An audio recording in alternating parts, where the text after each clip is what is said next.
Boa noite a todos. Quero dizer que eu estou muito feliz e muito em casa, apesar do paletó. Quando eu estava terminando, eu tinha feito engenharia elétrica, depois fui fazer desenho industrial na Universidade Federal de Pernambuco. Estava no último ano, quando a graça de Deus me alcançou. E senti que com a conversão, Deus também me chamava para pregar a palavra.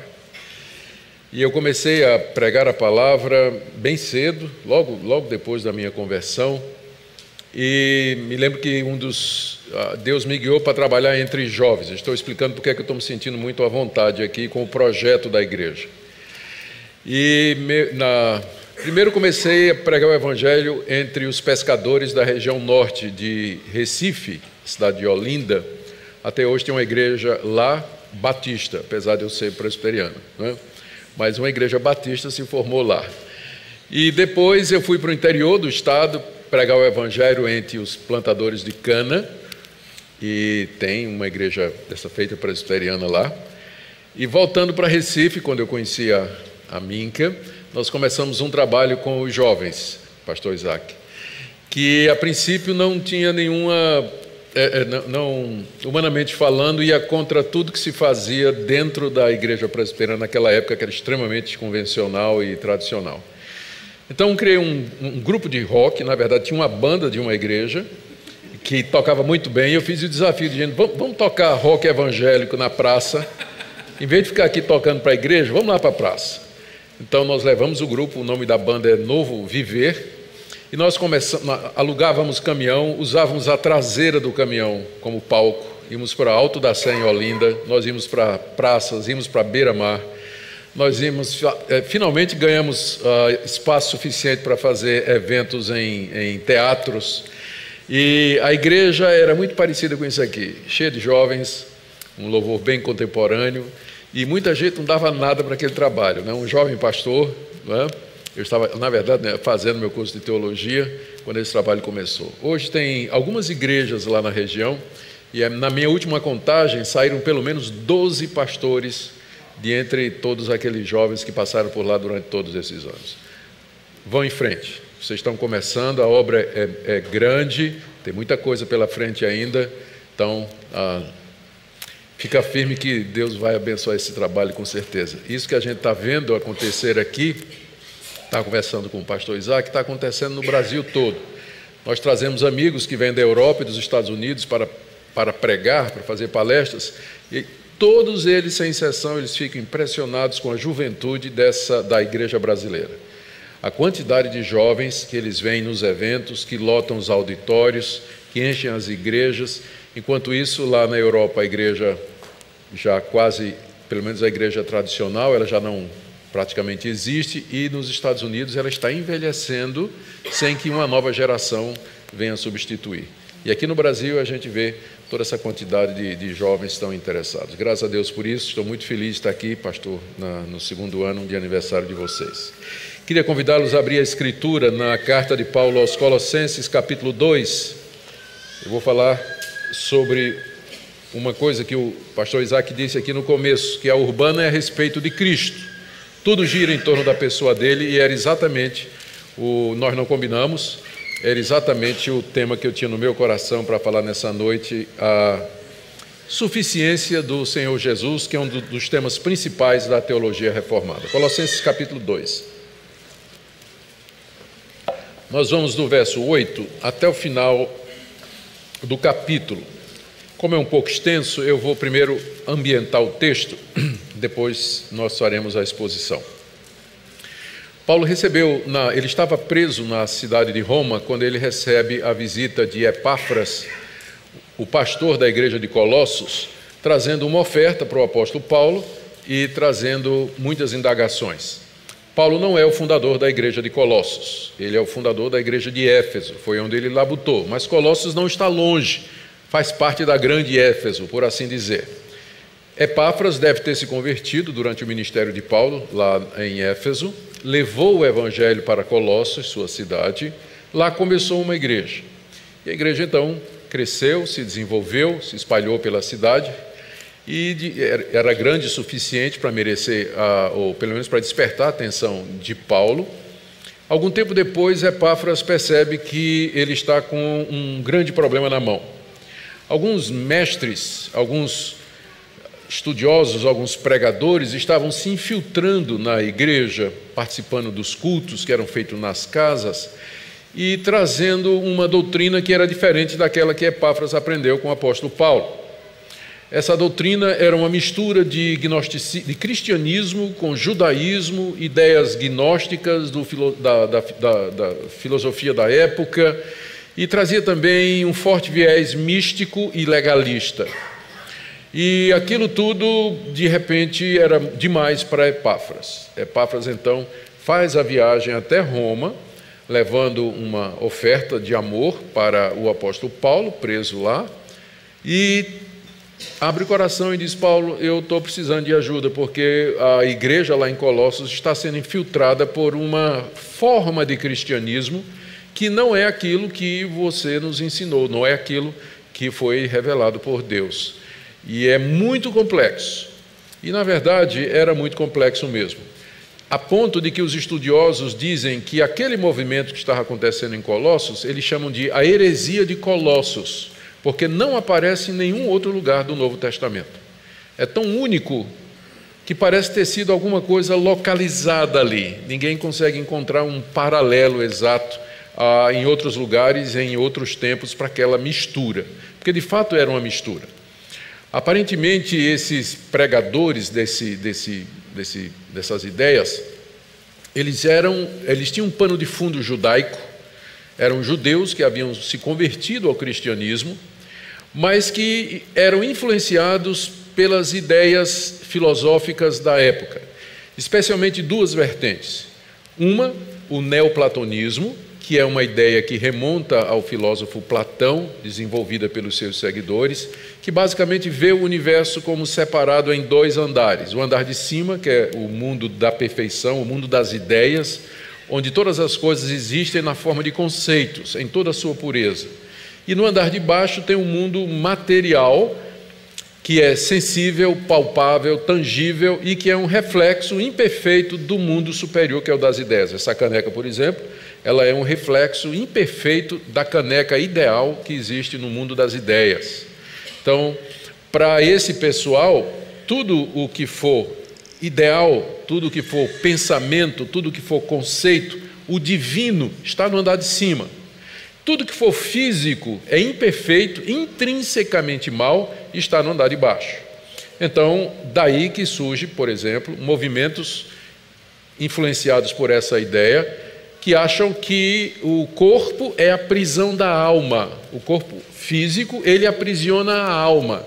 Para você libertar-se, você ascender até Deus, você alcançar a iluminação e conhecimento, você tem que castigar o seu corpo.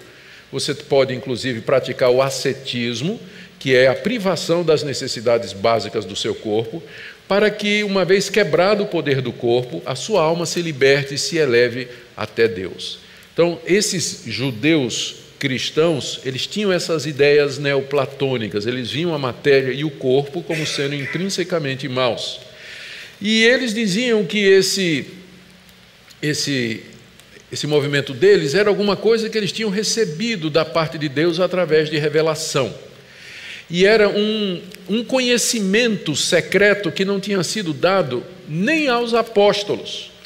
Daí o nome de gnosticismo. A palavra grega para conhecimento é gnose, e esse movimento tem sido chamado também de um movimento gnóstico incipiente, ou que estava começando.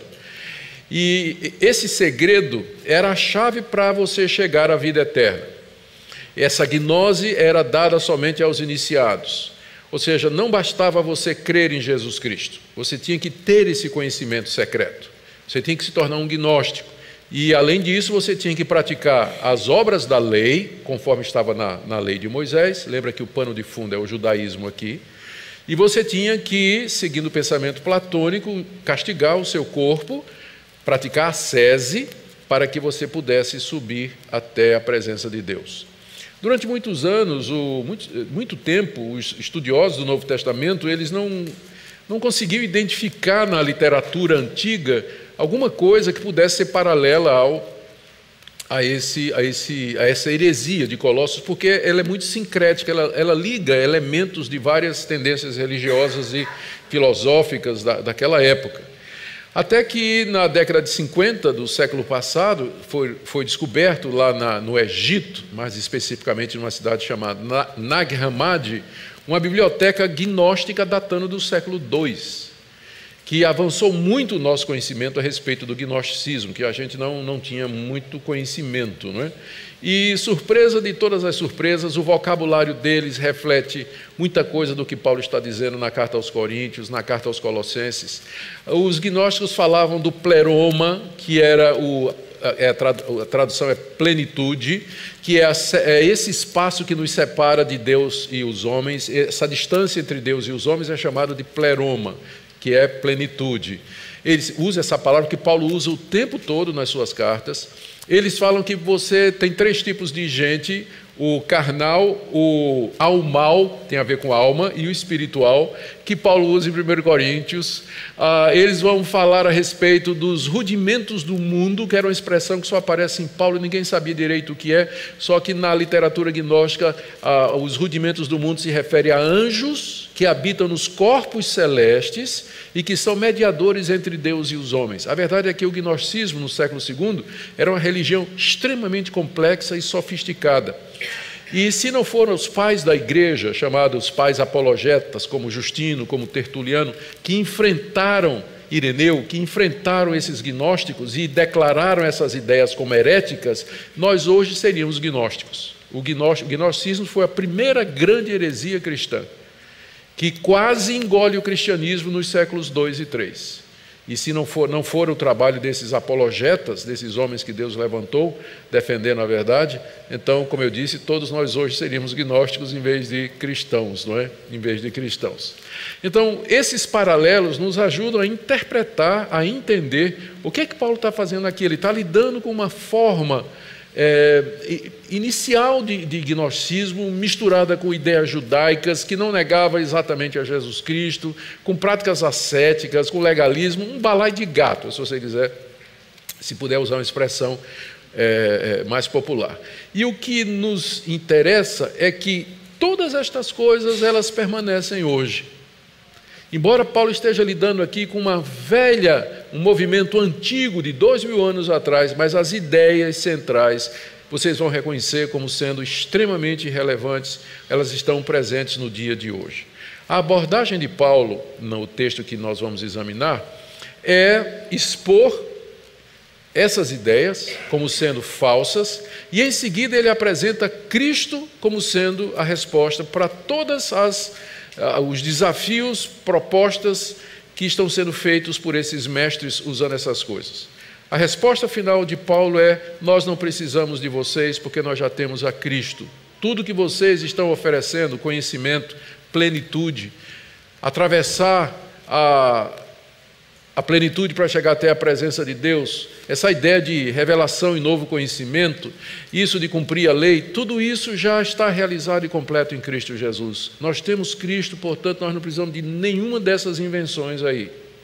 Por isso que essa passagem é relevante, porque nos dias de hoje ainda tem muito legalismo na igreja, tem ideias gnósticas na igreja, tem ideias místicas na igreja, como eu vou tentar demonstrar para vocês, e a resposta continua sendo a mesma. A resposta que foi dada por Paulo 2000 anos atrás é a mesma resposta que nós damos hoje. Em Cristo nós temos tudo o que essas seitas e movimentos nos oferecem e não podem cumprir. Porém, em Cristo nós somos perfeitos, mais uma palavra que os gnósticos gostavam, teleioi, ou perfeitos, que indicava esse grau supremo de perfeição que uma pessoa adquiria através da gnose. Então, Paulo escreve a carta aos Colossenses, que iria ser levada por Epáfras. Epáfras ia chegar lá nas igrejas, reunir as igrejas, casa as igrejas, e então abrir lá o pergaminho e dizer: olha, gente, aqui está uma carta do apóstolo Paulo sobre o que é que está acontecendo aqui. Vamos escutar a leitura aqui para ver o que ele está dizendo. Imagine a cena, né? Epáfras lendo a carta que Paulo escreveu para a sua própria igreja, com o objetivo de ajudá-lo a pastorear a igreja nas dificuldades que eles estavam passando. Eu vou aqui no que eu considero o coração da carta, onde Paulo combate primeiro as ideias gnósticas, depois o legalismo, depois o misticismo e depois o ascetismo do movimento. Vamos começar com o gnosticismo aí do verso 8 até o verso 10 do capítulo 2. Cuidado que ninguém vos venha enredar com sua filosofia e vãs sutilezas, conforme a tradição dos homens, conforme os rudimentos do mundo e não segundo Cristo. Porquanto nele habita corporalmente toda a plenitude da divindade. Também nele estáis aperfeiçoados, ele é o cabeça de todo principado e potestade. Aqui nesse versículo, o apóstolo Paulo acautela os colossenses a que não sejam enredados com sua filosofia e vãs sutilezas. A palavra enredar aqui, ela significa armar ou preparar uma armadilha de maneira a escravizar um animal ou uma ave. Era o verbo que se usava para o tipo de caça que era feita com armadilhas. Então, o que Paulo está dizendo é, esse pessoal, eles têm como objetivo escravizar vocês. Eles têm como objetivo preparar uma armadilha mental de maneira que escraviza vocês. E eles fazem isso, Paulo diz aqui, através da sua filosofia e vãs sutilezas ou invenções enganosas provenientes do raciocínio humano. Ou seja, eles se apresentavam como pessoas extremamente eruditas, fazia sentido, se eles eram ou estavam influenciados pelas ideias, pelas filosofias da sua época, eles valorizavam a retórica, a lógica. Lembrem que a Grécia é o pai da retórica, da lógica e da filosofia. E os gregos gostavam de filosofia como nós gostamos de futebol. Então, esse pessoal chegava com argumentos, com sutilezas do raciocínio, tentando provar o ponto deles. E para cristãos que não estão preparados e que ficam facilmente influenciados com a capacidade de raciocínio e de argumentação das pessoas, isso aqui de fato era uma armadilha. Eles seriam levados da simplicidade do Evangelho para essa religião extremamente complexa que se apresentava como tendo uma resposta lógica, racional, para todos os dilemas e todos os desafios que a humanidade já experimentou. Paulo diz, cuidado, não deixe que esse pessoal, usando de filosofia, usando de raciocínios sutis, escravizem a mente de vocês. Porque estas coisas, ele diz aqui, é conforme a tradição dos homens, ou em outras palavras, é proveniente do raciocínio humano, não tem origem em Deus. Isso é uma invenção ardilosa da mente humana. Além disso, ele diz, está conforme os rudimentos do mundo. Aqui na nova versão transformadora, que eu creio que é usada aqui pela igreja, está dizendo, com base nos princípios espirituais desse mundo, que é uma tradução muito boa, porque se refere exatamente àqueles seres espirituais mencionados no gnosticismo, que habitavam os corpos celestes e que serviam de mediadores entre Deus e os homens. Ou seja, Paulo aqui está denunciando o caráter gnóstico daquela ideologia que era apresentada. Isso aqui não é conforme Deus, isso aqui é fruto do raciocínio, apresentando essa ideia que é baseada nos princípios espirituais desse mundo e não em Cristo Jesus. É uma referência. Em seguida, no verso 9 e no verso 10, ele dá 3 respostas que combatem diretamente as principais proposições daquele movimento nesse aspecto mais filosófico. O primeiro deles é, no verso 9, ele diz assim, depois de ter dito no verso 8, final do verso 8, que esse pessoal, essas ideias não estão em Cristo, porquanto nele, em Cristo, habita corporalmente toda a plenitude da divindade. Palavra plenitude aí, palavra do vocabulário gnóstico. O que é que Paulo está dizendo aqui? Ele está confrontando diretamente o pensamento da época que fazia a separação entre o mundo ideal e o mundo material e que parecia, ou que deixava impossível Deus se tornar homem. Deus está no andar de cima, o corpo humano está no andar de baixo. Como é que Deus vai descer para se tornar um de nós? Foi exatamente esse motivo pelo qual epicureus e estoicos se ausentaram lá do Areópago em Atenas, quando Paulo começou a falar da ressurreição. Porque a ideia da ressurreição é ridícula do ponto de vista da cosmovisão neoplatônica. Qual o interesse de Deus em ressuscitar um corpo, já que Deus é espírito e o mundo da perfeição é espiritual e o corpo é inferior, intrinsecamente mal? Por que Deus ressuscitaria corpos? Quando Paulo começou a falar da ressurreição, o pessoal vazou lá no Areópago, dizendo: a gente fala com você outra hora. Aqui a resposta de Paulo para essa ideologia que está chegando em Colossos é: em Cristo habita, a ênfase é em corporalmente, toda a plenitude da divindade.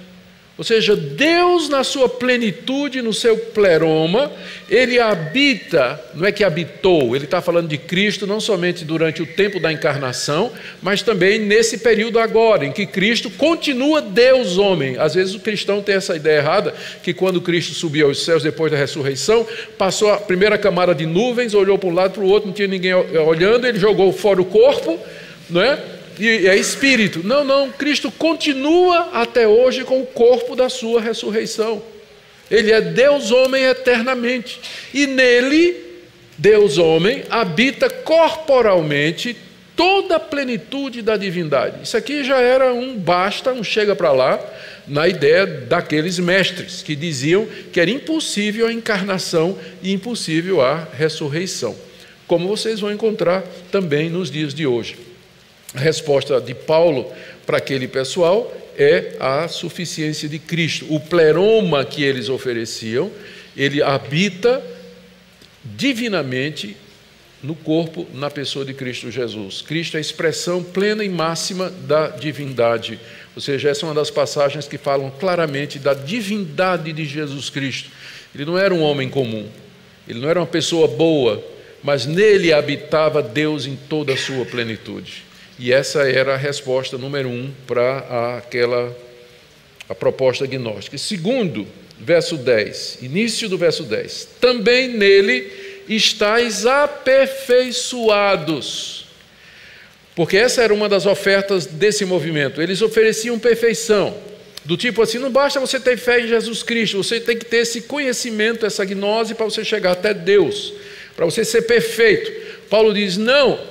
Também nele vocês já estão aperfeiçoados. Aperfeiçoados aqui não significa sem pecado ou sem defeito, mas significa que o problema básico nosso ele já foi resolvido e que seu resultado está garantido. Nós já fomos perdoados por Deus, já fomos justificados dos nossos pecados, fomos recebidos por Deus como seus filhos, recebemos o Espírito Santo, fomos selados com o Santo Espírito da promessa, estamos unidos a Jesus Cristo nessa nova aliança que Ele tem conosco pelo seu sangue, ou seja, nós já estamos aperfeiçoados. O que podia ser feito para a nossa redenção já foi feito. Nós não precisamos seguir essas ideologias ou sutilezas do raciocínio que esse pessoal está apresentando aí como sendo o caminho da perfeição.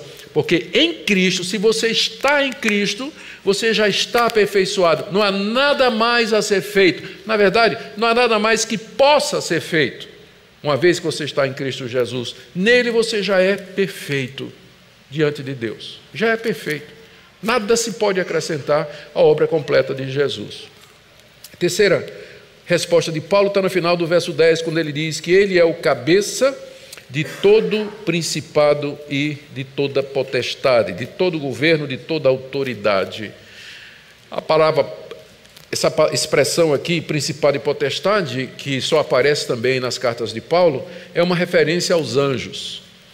E quando Paulo apresenta Cristo como sendo o cabeça de todo principado e de toda potestade, está dizendo que ele é o cabeça de toda autoridade que existe, particularmente da autoridade angelical. E por que isso é importante? Porque na mensagem desses falsos mestres estava a questão dos princípios desse mundo, os princípios elementares, que eram espíritos, que eram anjos que habitavam nas esferas celestiais e que precisavam ser pacificados para que se pudesse encontrar a Deus. Paulo diz assim, Cristo é o cabeça de todo anjo, de todo principado e de toda potestade. Ele está acima de todos os anjos. Por que eu vou ter que me envolver com anjos? Se eu conheço o chefe deles, por que eu vou tratar com o subordinado? E é exatamente hoje, é a razão pela qual eu não entendo hoje. porque tem crentes, né, tem meios evangélicos que enfatizam: eu vi um anjo me apareceu, um anjo me guiou, no meu anjo da guarda. Por que esse interesse com anjos, se Cristo é o cabeça de todo o principado e potestade e eu estou em Cristo? Se eu tenho Cristo, eu tenho tudo. Nele eu sou completo, sou perfeito. Com essas três afirmações, Paulo desmonta já de cara a proposta daqueles mestres no viés do gnosticismo. Em seguida, ele trata de um outro aspecto daquele ensino, que tem a ver mais com o seu fundo judaico, que é o legalismo. Chama de legalismo a tentativa de salvação mediante a guarda da lei de Moisés, ou de qualquer outro sistema de regras. É a tentativa do homem de agradar a Deus e obter a salvação mediante o seu esforço pessoal de cumprir determinado padrão, quer seja humano ou mesmo divino. É isso que a gente chama de legalismo. E Paulo trata disso a partir do verso 11. Agora, lembrando, no judaísmo havia três coisas que identificavam o verdadeiro judeu e que são consideradas como obras da lei. Era a circuncisão, a dieta religiosa, que você encontra no livro de Levítico. Você não pode comer esse tipo de animal, você não pode comer sangue, animal com sangue, você não pode comer isso, não pode comer aquilo. Então, tinha uma lista de animais impuros e depois uma lista de animais puros. E o terceiro marcador de identidade religiosa dos judeus era o calendário. Dias de festas, luas novas e sábados. As festas eram 3, Pentecostes, Tabernáculos e Páscoa. Aquilo era a rotina e direcionava a vida do judeu. Então, se você perguntasse quem era um judeu no século I, era alguém que circuncidava o filho, não comia carne de porco e guardava as datas da sua religião de maneira estrita. Então, era isso que estava sendo colocado para os colossenses: vocês têm que guardar as demandas da lei de Moisés, senão vocês não serão aperfeiçoados, vocês não serão salvos. Olha a resposta de Paulo, primeiro sobre a circuncisão, a partir do verso 20.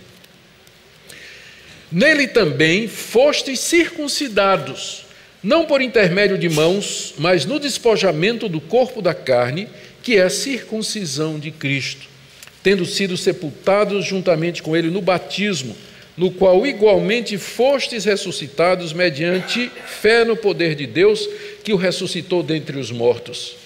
E a vós outros que estáveis mortos pelas vossas transgressões e pela incircuncisão da vossa carne, vos deu vida juntamente com ele, perdoando todos os vossos delitos.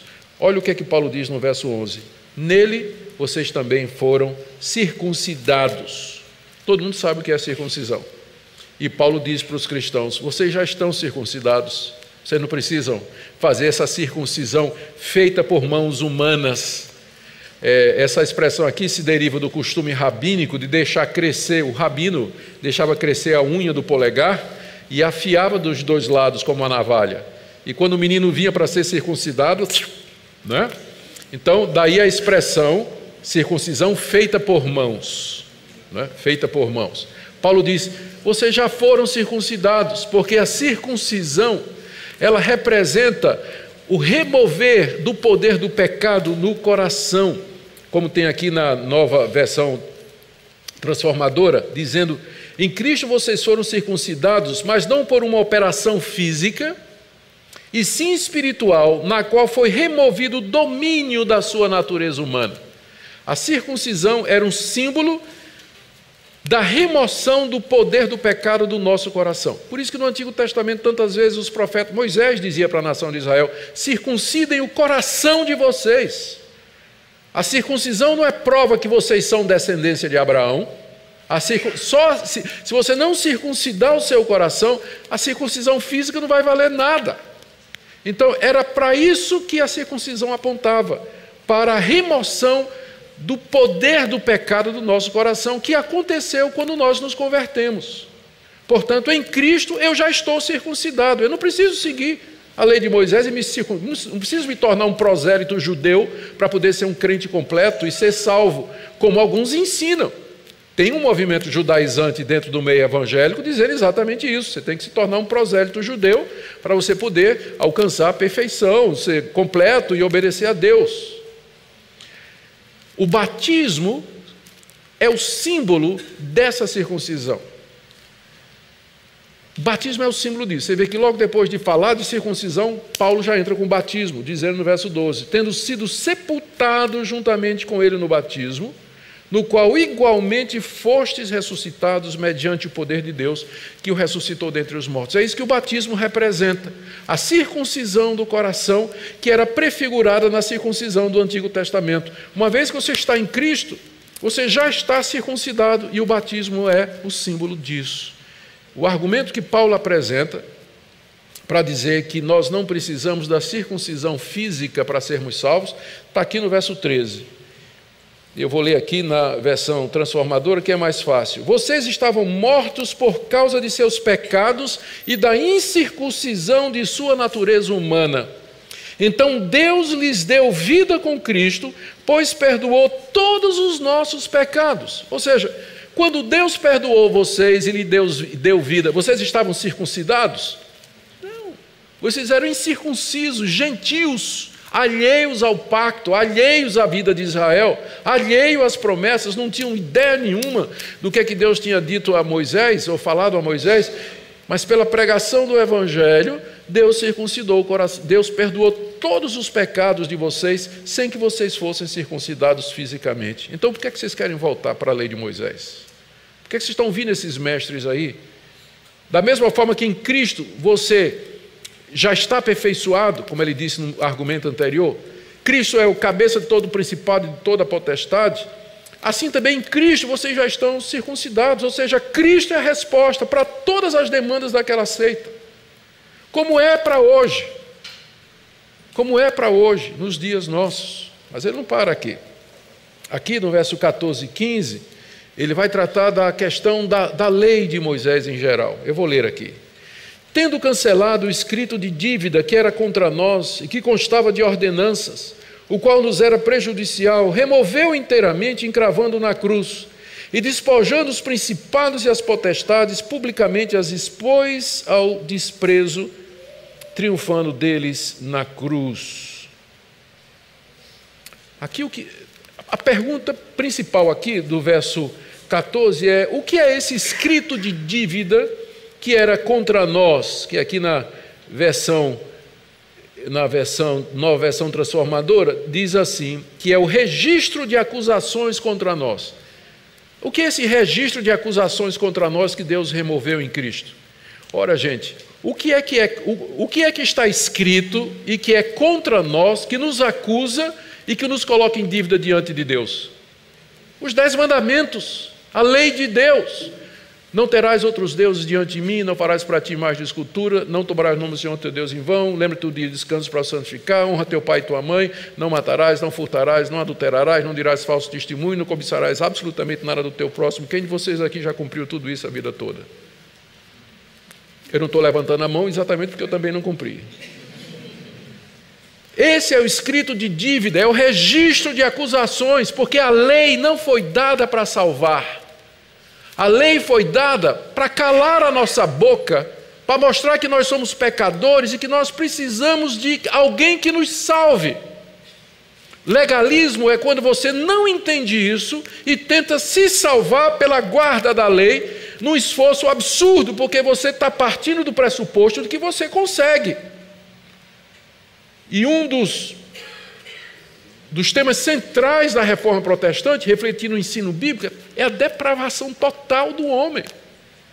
Quando diz total, não quer dizer que o homem é tão depravado quanto pode ser, mas quer dizer que todas as dimensões da sua existência foram corrompidas pelo pecado. Mente, coração, vontade, emoções, disposição, consciência, memória, discernimento, de forma que o homem não pode obedecer a Deus, ele não quer e ele não vai obedecer a Deus, nunca.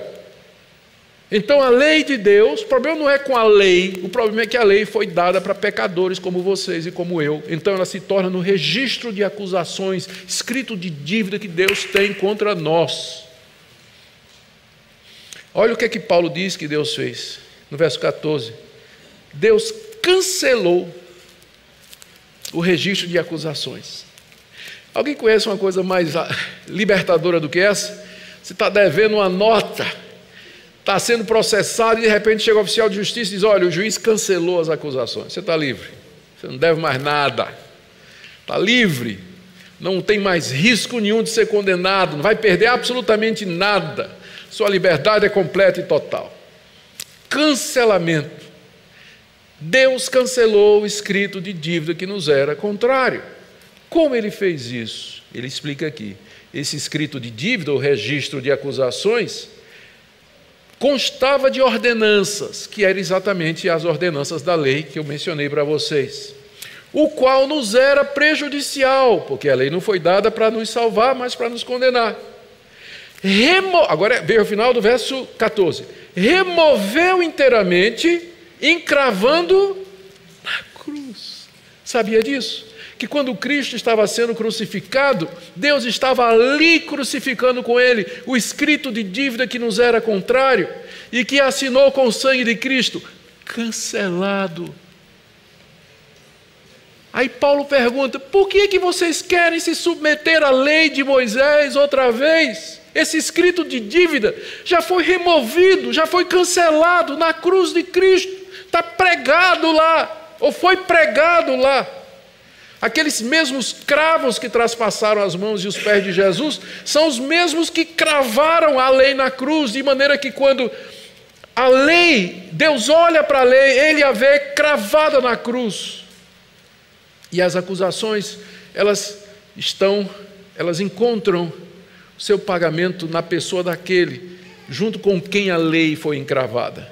Ali você tem a dívida e o pagamento, todos encravados na cruz. Juntos, o que eu devo e o que foi pago, preso pelos cravos na cruz, para todo sempre. Então, por que vocês querem voltar para a lei, diz o apóstolo Paulo? E aí, mais uma vez, a resposta para o legalismo é Cristo. Mais uma vez, resposta para o gnosticismo, Cristo. Nele vocês já estão aperfeiçoados. Resposta para o argumento da circuncisão, Cristo. Em Cristo vocês já estão circuncidados também. Mas e a lei de Deus que foi dada? A lei de Deus foi dada, era contrária, ela foi dada para nos destruir, para nos mostrar quão pecadores nós somos. As suas demandas já foram cumpridas plenamente na cruz do Calvário, a ponto de Deus cancelar a sua dívida, a dívida que nós temos diante dele, que é a culpa dos nossos pecados. Está tudo pago na cruz, portanto vocês não precisam, não há o que fazer mais. E ainda, no verso 15, e aqui nós temos que perguntar o que é que o verso 15 tem a ver com isso. E despojando os principados e as potestades, publicamente os expôs ao desprezo, triunfando deles na cruz. Como eu disse para vocês, principados e potestades é uma referência aos anjos, e no contexto são os anjos maus. Satanás e os seus anjos. São estes que Cristo expôs publicamente ao desprezo quando triunfou na cruz. Mas em que sentido? Qual a relação desses anjos com o que Paulo acaba de falar sobre a lei? Qual é a força da argumentação do diabo contra o ser humano? É a lei. É a lei. Você vai ser condenado, não há esperança para você, porque aqui, os 10 mandamentos. Você quebrou todos. Onde não há lei, também não há pecado. Então, a força da acusação do maligno e dos principados e potestades é exatamente a força da lei. É interessante que quando Deus deu a lei no Monte Sinai, quem foi o mediador entre Deus e Moisés? Anjos. Os anjos estavam no Sinai e eles foram mediadores da recepção da lei. Paulo fala disso em Hebreus e fala em Gálatas. E ele faz isso para maximizar o Evangelho, porque o Evangelho ele nos foi dado diretamente por Deus em Cristo Jesus, enquanto que a lei foi dada por Deus através de anjos a Moisés.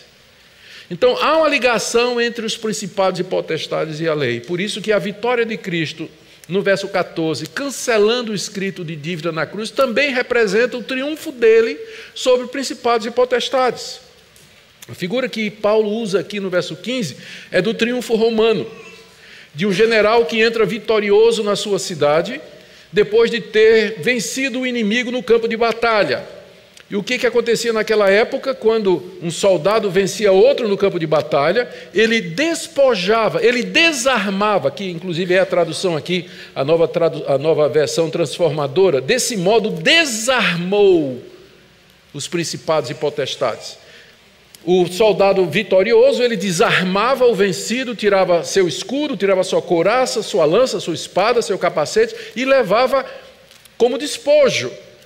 Entrava triunfalmente na sua cidade, o general vitorioso, numa carruagem, todo mundo aplaudindo, e atrás da carruagem vinham os prisioneiros de guerra, os vencidos, que eram então expostos ao ridículo, como diz aqui, publicamente expostos ao desprezo. Aqui essa versão diz, os envergonhou publicamente. Aqueles vencidos eram envergonhados publicamente. O povo jogava ovo podre, fruta podre, jogava pedras, excremento, jogava tudo que não prestava, né? Envergonhava, chamava nomes para aquele pessoal. Era uma vergonha pública que eles passavam, enquanto que o general entrava vitorioso, eles eram expostos publicamente à vergonha. Então é essa figura que Paulo está usando aqui. Quando Cristo sobe triunfante, depois de ter vencido na cruz, venceu a batalha contra principados e potestades na cruz, cumprindo plenamente a lei, ele sobe vitorioso ao céu em triunfo e expõe então Satanás, os principados e potestades, ao desprezo público, triunfando deles na cruz. Que figura maravilhosa, não é, que Paulo usa aqui? E tudo isso aponta para uma coisa só: Cristo é a resposta. Ele é tudo o que eu preciso. Nele eu tenho a libertação da condenação da lei, e nele eu já triunfei sobre os principados e potestades. Já triunfei sobre Satanás e os seus anjos. Eles já foram desarmados. Essa é uma das passagens que nós usamos na teologia reformada, na escatologia mais reformada. Nem todo mundo segue, nem todo reformado segue, para dizer que a morte de Cristo na cruz e a sua ressurreição impuseram um golpe tão grande nos principados e potestades que a atuação do diabo não é mais a mesma do que era antes. Antes de Cristo, Satanás e seus anjos espalhavam a ignorância, as trevas, a morte em todo o mundo. O reino de Deus, na antiga aliança, estava restrito a uma naçãozinha pequenininha chamada Israel, perdida lá no meio de grandes potências mundiais como o Egito, a Babilônia, os assírios, por exemplo. Mas depois do triunfo de Cristo na cruz e na sua ressurreição, o Evangelho agora é pregado ao mundo todo e Satanás não mais pode impedir que o reino de Deus se espalhe entre as nações. É nesse sentido que ele foi desarmado. E ele não mais pode nos acusar ou condenar, porque sua arma foi tirada quando Cristo triunfa cumprindo a lei na cruz. Então, nesse sentido, nós dizemos que nós já vencemos, nós já triunfamos, o diabo já foi desarmado, o próximo passo é a chegada de Cristo em glória para lançá-lo finalmente no lago de fogo e enxofre. Mas tudo isso na pessoa de Jesus Cristo. Ainda dentro do tema de legalismo, Paulo trata agora da questão da comida e das festas, nos versos 16 e 17.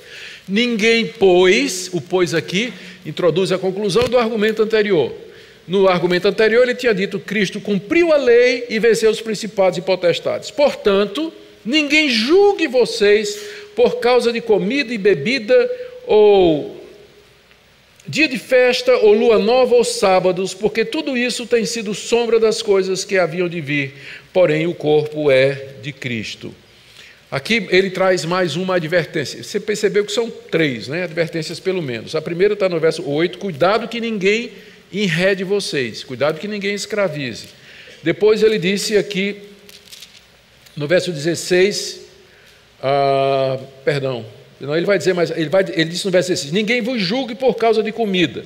E no verso 18 ele vai dizer: ninguém se faça árbitro contra vós outros. São 3 exortações dizendo aos colossenses: cuidado, não se deixe enganar, ninguém julgue vocês, ninguém condene vocês por estas coisas, porque em Cristo vocês já estão completos. Mas vamos aqui para o verso 18. O verso 18, quando ele diz: ninguém vos julgue por causa de comida e bebida. Quando ele diz assim, ninguém vos julgue, Ele quer dizer, não aceitem a condenação daqueles que insistem. Não deixem que ninguém os condene pelo que comem ou bebem, e não por celebrarem, ou por não celebrarem dias santos, as cerimônias das luas novas ou os sábados. Porque era isso que aqueles mestres estavam fazendo. Estava dizendo assim, vocês estão comendo carne de porco? Vocês estão condenados, vocês vão para o inferno. Vocês estão comendo sangue? Vocês estão condenados, vocês vão para o inferno. Vocês não guardam as festas judaicas? Você não guarda o sábado? Você vai para o inferno. Paulo diz aqui, ninguém vos julgue por causa de comida, bebida, dia de festa, lua nova ou sábado. Por que eu não devo deixar que estas pessoas me condenem porque eu não guardo estas coisas? Resposta de Paulo no verso 17, porque tudo isso tem sido sombra das coisas que haviam de vir, porém o corpo é de Cristo. Deixa eu dar aqui uma ilustração que vai ajudar a compreender. Imagina que eu estou aqui e tem um holofote bem forte atrás de mim aqui, uma luz bem forte. E o pastor Isaac se aproxima de mim. Eu não conheço Isaac, ele está se aproximando de mim, por trás. Qual é a primeira coisa que eu vou ver do pastor Isaac? A sombra. Olha aqui, veja aquela sombra. Né? Sim. Dá para ver que é um homem, né? Um homem de porte considerável, está se aproximando. Mas não dá para ver se ele é bonito, feio, qual é a cor dos olhos, os detalhes da face. E ele vai chegando, vai se aproximando. Ele passa por mim e fica defronte de mim. Uma vez que o corpo que estava lançando a sombra está na minha frente, e eu agora vejo o corpo com clareza. Eu posso distinguir a cor dos olhos, posso dizer se ele é feio ou bonito, né? Posso dar mais detalhes, eu vejo face a face. Eu preciso da sombra? Não. Estas coisas, não coma isso, não coma aquilo, guarde esse dia, não guarde esse dia, eram a sombra de Cristo caminhando no Antigo Testamento. Cristo caminhando, vindo para a plenitude dos tempos, e ele lançava essa sombra. Quando ele veio, eu tenho o corpo de Cristo. Eu posso vê-lo, posso conhecê-lo. Eu não preciso mais da sombra. Vamos ler de novo o texto? Pois tudo isso que ele falou no verso anterior, comida, bebida, dia de festa, lua nova ou sábado, tudo isso tem sido sombra das coisas que haviam de vir. O que são as coisas que haviam de vir? Cristo e a dispensação evangélica, que estava vindo na antiga aliança, estava lá na forma de sombra. Porém, o corpo que projeta essa sombra é de Cristo. Então, uma vez que Cristo chegou, eu não preciso mais dessas leis, porque elas eram sombra. Eu não entendo, então, por que é que tem igreja evangélica que insiste em ficar nas sombras. É pastor vestido de rabino, quipá na cabeça, só chama Jesus de Yeshua Hamashia, põe candelabro na igreja, entra com a Arca da Aliança na igreja, e até fizeram um templo de Salomão aqui nessa cidade de vocês, né? Não é muito longe daqui não. Aqui não. Quer dizer, faz sentido isso. Esse tipo de coisa ataca a suficiência de Cristo. Ele é a substância do Antigo Testamento, ele é o cumprimento de todas aquelas leis da Antiga Aliança foram dadas para que você valorizasse o sangue de Cristo, para que você fizesse diferença entre o certo e o errado em Cristo Jesus, para que você lembrasse do repouso de Cristo no dia da ressurreição, para você lembrasse que Deus tem épocas especiais de restauração e de bênção. Tudo aquilo apontava para Cristo. Portanto, uma vez que eu estou em Cristo, eu não preciso mais guardar essas coisas. O legalismo não faz sentido para quem está em Cristo Jesus. É uma tentativa de acrescentar a obra dele e ataca a suficiência disso. Todo movimento que diz Cristo mais alguma coisa é legalismo. Cristo mais dízimo, Cristo mais paletó e gravata, Cristo mais tamanho de corte de cabelo, Cristo mais qualquer outra coisa é legalismo.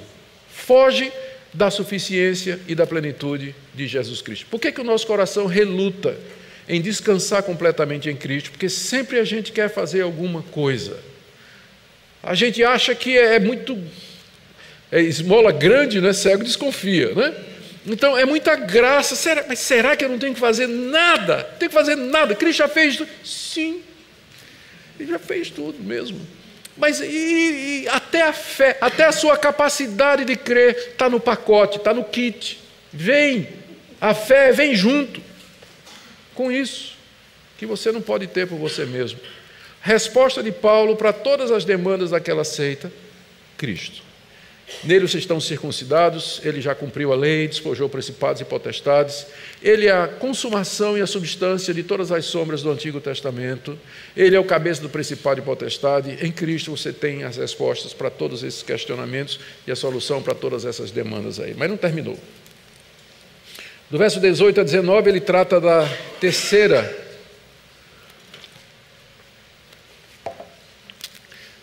componente daquela heresia, que era um misticismo.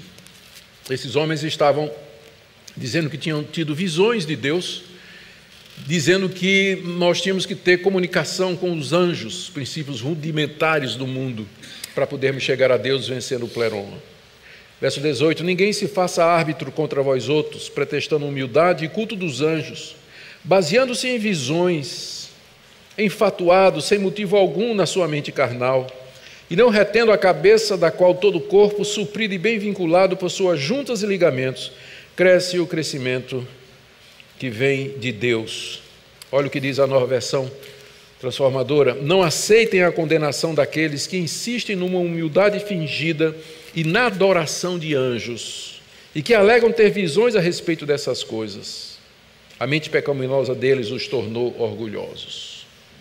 Não existe praticamente uma única seita no mundo que não começou com visão, com alguém reivindicando ter tido uma visão. Pensa, por exemplo, no surgimento do mormonismo.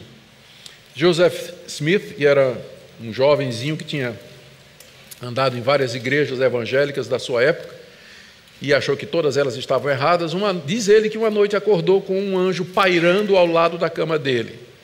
E o anjo se apresentou como o anjo Moroni, de onde vem o nome Mormon. E disse que tinha trazido de Deus a localização de umas placas escritas em egípcio antigo, placas de ouro, onde estaria a última revelação, a revelação de Deus para os santos dos últimos dias, revelação que Deus havia guardado para essa época, a última revelação de Deus.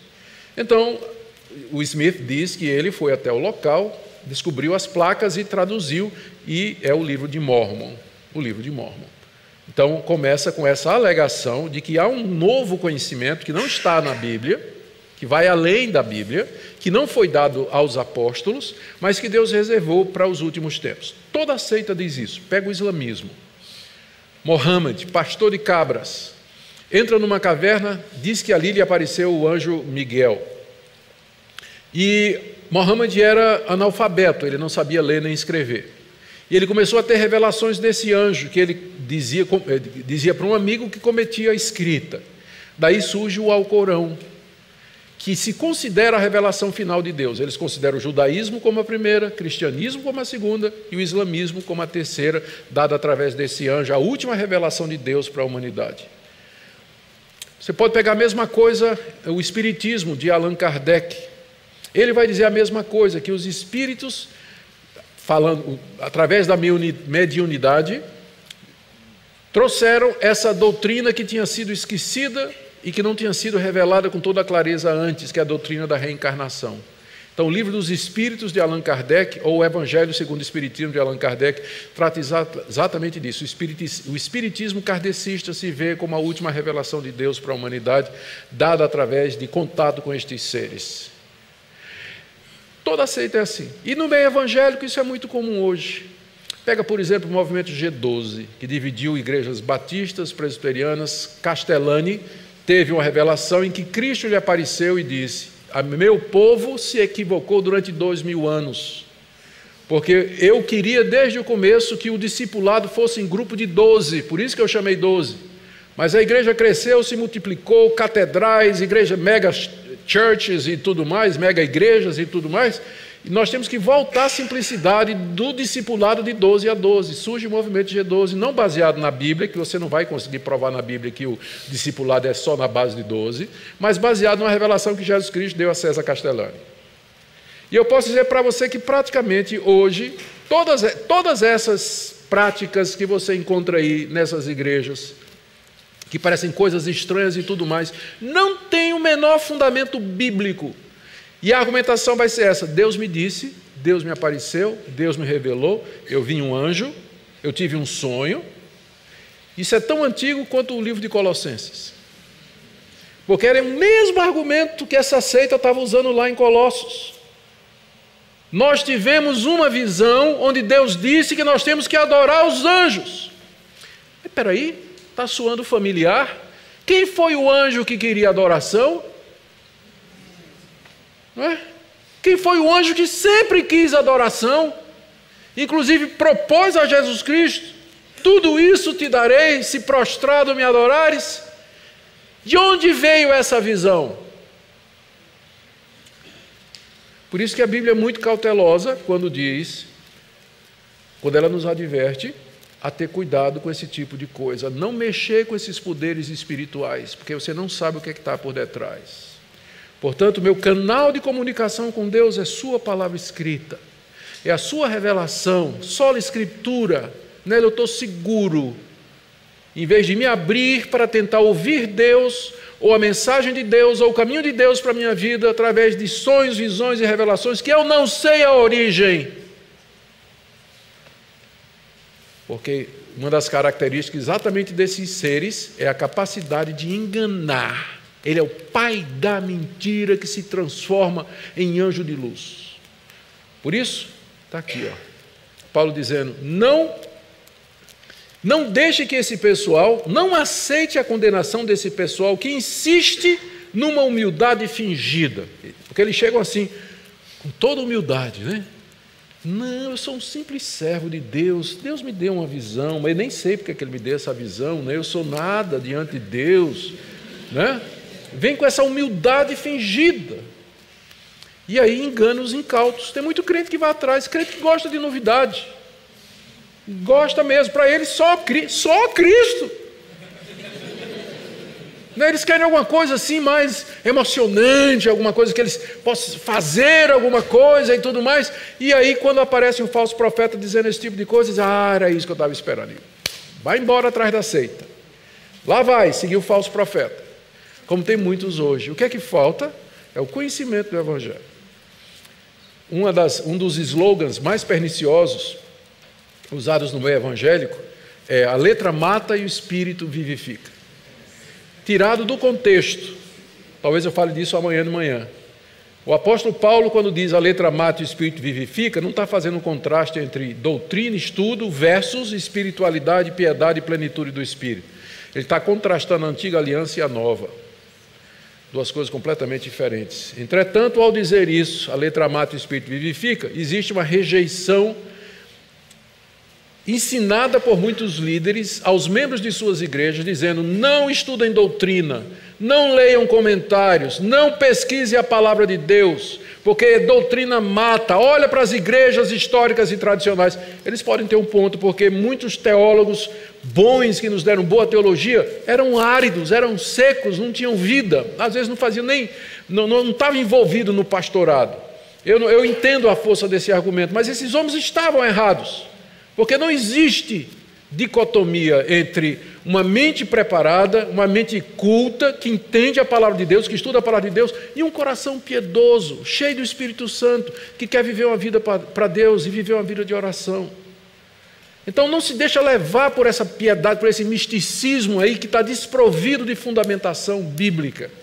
Esse pessoal, Paulo diz aqui, baseia-se em visões sem motivo algum na sua mente carnal, ou seja, a mente pecaminosa deles os tornou orgulhosos, e eles vieram com estas invenções que acabam tirando a suficiência de Cristo. Então já vimos três coisas: como Paulo detona o gnosticismo, ele detona o legalismo, e agora ele detona o misticismo, e a última coisa é o ascetismo, que também era um dos integrantes daquela seita complicada. A partir do verso 20: se morrestes com Cristo para os rudimentos do mundo, Porque como se vivesseis no mundo, vos sujeitais a ordenanças, não manuseis isso, não proves aquilo, não toques aquilo outro, segundo os preceitos e doutrinas dos homens. Pois que todas estas coisas com o uso se destroem. Tais coisas com efeito têm aparência de sabedoria, como o culto de si mesmo, de falsa humildade, de rigor ascético, todavia não tem valor algum contra a sensualidade. No verso 20, Paulo faz uma afirmação, infelizmente, mas isso já vem sendo corrigido. Tem uma expressão, essa palavrinha se aí, ela é a tradução de uma palavra grega que pode indicar às vezes dúvida de fato ou simplesmente uma afirmação. Então, naquela famosa frase, se Deus é por nós, quem será contra nós? A tradução correta é, já que Deus é contra nós, ninguém será, já que Deus é por nós, ninguém será contra nós. Então é o caso aqui, Paulo não está colocando dúvida, se vocês já morreram com Cristo, ele está dizendo, vocês já morreram com Cristo, tanto é que a Nova Versão Transformadora já diz, vocês morreram com Cristo, que é a melhor tradução, está correto. Ele não está questionando, ele está fazendo uma afirmação. Então, vocês já morreram com Cristo, afirma Paulo no verso 20. Morreram para os rudimentos desse mundo, ou seja, veja como ele traduziu aqui, ele os libertou dos princípios espirituais desse mundo, que exatamente os rudimentos do mundo eram aqueles anjos, como eu falei. Isso aí, Paulo diz, isso já aconteceu, vocês foram libertos em Cristo da escravidão a essas ideias, a esses conceitos, a tudo mais. Então ele pergunta, por que vocês estão se deixando escravizar para ordenanças como não toque nisso, não prove nisso, não manuseie isso, segundo os preceitos e doutrinas dos homens? O que ele está combatendo aqui? Está combatendo a ética, ou o caminho da ética ou da espiritualidade desse movimento aí. Como eu disse, se você acha que o mundo das ideias é o mundo da perfeição do espírito, e que o corpo ele está no andar de baixo e ele é intrinsecamente mau, a sua espiritualidade passa necessariamente pela subjugação do seu corpo. Você tem que dominar seu corpo. E aí então os ascetas, era o nome que se dava às pessoas que acreditavam assim, eles tinham todo um programa de quebrar os desejos do corpo. Tem coisas que a gente tem que realmente mortificar, porque às vezes o apetite sexual ele é dirigido para a pessoa errada, no tempo errado e da forma errada. Então tem que mortificar mesmo. Mas, por exemplo, a vontade de comer, vontade de beber, a necessidade de dormir, de relaxar e tudo mais, são desejos ou são coisas necessárias, fazem parte da nossa estrutura. O asceta, ele nega ao corpo, inclusive o que é lícito, com o objetivo de quebrar o corpo, para que a alma, então, saia da prisão que ele representa. Então, naquele tempo e depois na Idade Média, pessoas que se chicoteavam, pessoas que faziam jejuns prolongados, inclusive de água, monges na Idade Média, eles moravam num pau, numa jaula que eles colocavam no alto de um pau, onde eles ficavam expostos ao frio, ao sereno, à chuva, ao sol, às vezes nus, com o objetivo de castigar o corpo e quebrar o pecado. Era assim que eles diziam que você tem que vencer o pecado. Eles acreditavam que a sede dos pecados, o pecado habita no corpo, o corpo é intrinsecamente mau, daí você tem que quebrar o corpo. E foi essa ideia que prevaleceu na Idade Média, daí que surge a doutrina da virgindade perpétua de Maria, porque dessa perspectiva, sexo é uma coisa ruim. Sexo é uma coisa ruim porque envolve troca de corpos, não é? Se você quer ser espiritual, você não pode se rebaixar a esse tipo de nível. Então, o celibato ficou visto como sendo superior ao status de casado, aí o conceito de celibato na Idade Média, perpétua virgindade de Maria, e o surgimento dessas ordens monásticas ascéticas, onde os caras faziam tudo isso, todo esse tipo de privação. A ideia básica é que o corpo é ruim e que o pecado habita no corpo. Teve um cara no século II, chamado Orígenes. Orígenes foi um dos grandes estudiosos, ele tinha umas ideias muito erradas, mas ele era um grande erudito, E ele lutava muito com pensamentos, né, com a lascívia, e ele resolveu o problema, pensou que resolvia o problema se castrando. Ele se castrou. Para a tristeza dele, continuou do mesmo jeito, que o problema não é aqui, o problema é aqui, né? O problema é aqui. Era uma seta. Paulo está dizendo que a solução para o pecado que habita em você Não é o ascetismo. Você nunca vai conseguir vencer o pecado impondo regras, rigores, normas, mortificando. Não é assim. A resposta para vencer o pecado no seu coração é Jesus Cristo. Olha como Paulo aborda o ascetismo. Primeiro ele diz no verso 22, isso aí é preceito e doutrina dos homens. Você não vai encontrar na Escritura Deus desvalorizando o corpo. Ao contrário, e é uma pena que exista essa tendência no meio evangélico, Deus valoriza tanto o nosso corpo quanto a nossa alma e ou espírito. Deus nunca coloca o espírito acima do corpo. É sempre a mesma coisa, tanto é que os evangélicos estão enganados quando eles dizem assim que o maior sonho deles é morrer e ir para o céu. O meu não. O meu é a ressurreição. Quando Cristo vai trazer o meu corpo de volta, glorioso e perfeito, aí eu estarei completo, porque eu fui criado com corpo e alma. Deus me fez do pó da terra e depois soprou o espírito de vida. Então, o corpo é importante, tão importante. Cristo morreu na cruz, não foi só para redimir a minha alma, mas para redimir o meu corpo. Por isso que ele ressuscitou fisicamente ao terceiro dia. Então, a fé reformada, ela valoriza o corpo e ela é contra o ascetismo porque está baseada na palavra de Deus. Nós não somos místicos nesse ponto. Nós não cremos num tipo de espiritualidade que vai negar a genuinidade e a validade e a honra do corpo. Nós não cremos nesse tipo de coisa. É claro que os desejos do corpo eles têm que ser direcionados de acordo com a palavra de Deus. Eu já mencionei. Você tem uma vontade de comer, é bom, agradável. Deus nos deu papilas gustativas, não é? Para sentir o gosto da comida. É muito bom comer, não é? Mas tem limite também, não é? A gente não pode comer demais.